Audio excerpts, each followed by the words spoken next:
Class 10th का।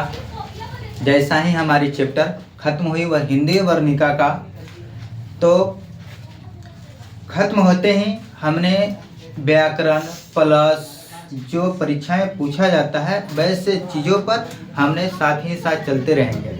जैसे कि संवाद बताता है कि संवाद लिखने के लिए दे देता है। अभी परीक्षा में दिखा गया होगा कि किस तरह का संवाद लिखने के लिए बोला, किस चीज़ पर संवाद, तथा एक पत्र लिखने के लिए। तो बारी बारी से हमने किताब खत्म करते हैं, चैप्टर खत्म करते ही हमने संवाद तथा पत्र लेखन तथा लेख ये सब करवाते जाएंगे। तो आज चलिए हम एक संवाद लेकर आए हैं। अभी देखते हैं वैद्य और रोगी के बीच में किस तरह के संवाद लिखा जाता है। संवाद के मतलब होता क्या है? जब दो व्यक्ति आपस में बातचीत करते हैं तो उसे संभाषण या संवाद कह सकते हैं। संभाषण या संवाद या वार्तालाप कह सकते हैं।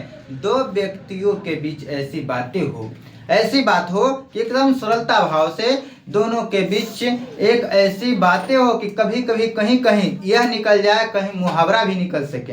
वैसे चीज़ों को वार्तालाप कहते हैं या संवाद कहते हैं या संभाषण कहते हैं। तो आइए हम देखते हैं रोगी और वैद्य के बीच एक संवाद। देखिए तो क्या है, रोगी बोलता है औषधालय में प्रवेश करते हुए, यानी रोगी जब जाता है डॉक्टर के पास तो बोलता है वैद्य जी नमस्कार, वैद्य जी नमस्कार।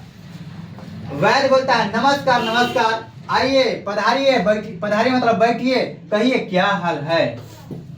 रोगी बोलता है पहले से बहुत अच्छा हूँ, बुखार उतर गया है, केवल खांसी ही रह गया है।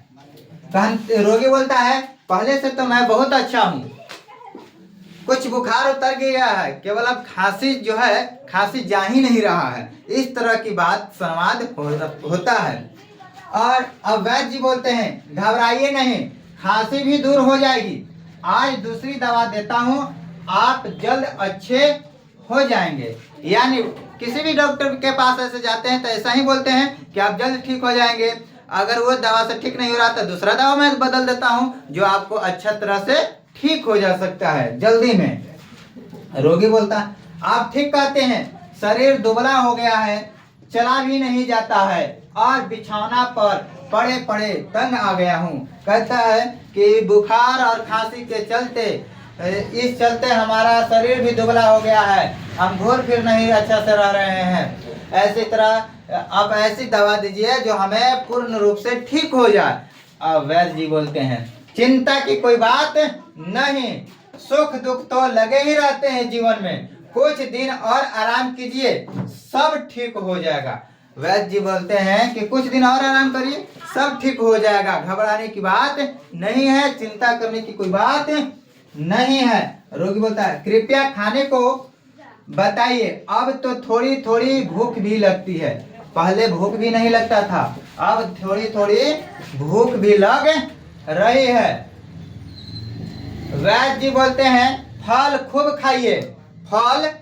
खाइए, जरा खट्टे फलों से परहेज कीजिए। यानी जरा खट्टे फल खाने से परहेज, यानी खट्टे फलों का सेवन ना करें, उससे हो सकता है खांसी भी बढ़ सकता है, इसलिए खट्टा फल न खाइए, इनसे खांसी बढ़ जाती है। दूध खिचड़ी और मूंग की दाल आप खा सकते हैं, दूध खिचड़ी और मूंग की दाल आपके लिए लाभदायक है, आप दूध खिचड़ी और मूंग की दाल खा सकते हैं, खट्टे फलों का सेवन नहीं करें तो अच्छा रहेगा।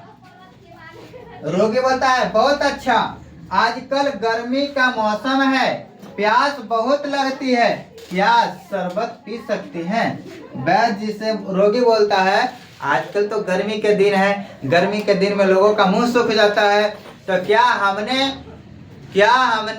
शरबत पी सकते हैं? तो डॉक्टर साहब क्या बोलते हैं इस पर विचार देखिए, क्या बोलते हैं वैद्य, शरबत के स्थान पर दूध अच्छा रहेगा, शरबत के स्थान पर दूध अच्छा रहेगा, पानी भी आपको अधिक पीना चाहिए, गर्मी में अधिक से अधिक पानी पीने चाहिए।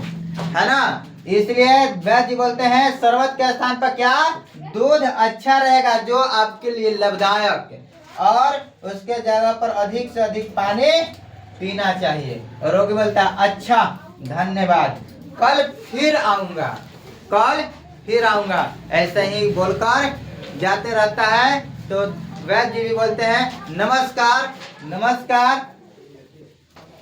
इसी बात ऐसे ही चीजों को क्या बोला जाता है, संवाद। तो